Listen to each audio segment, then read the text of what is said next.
Il-Gvern Malti qed jagħmel pressjoni fuq l-Istati Membri tal-Unjoni Ewropea biex tinstab soluzzjoni konkreta għall-immigrazzjoni irregolari fil-Mediterran.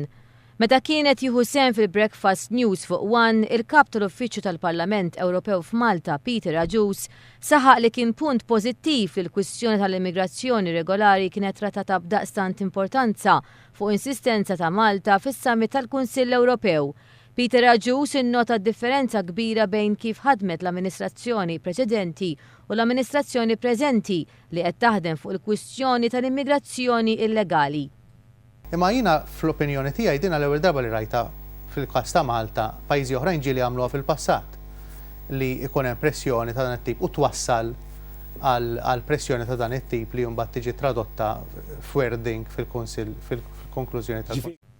Il-kap tal-Uffiċċju tal-Parlament Ewropew f'Malta qal li din kienet l-ewwel darba li Malta għamlet bħal pajjiżi oħra u bi pressjoni li għamlet irnexxiela tasal għal konklużjoni biex issib appoġġ mill-Unjoni Ewropea.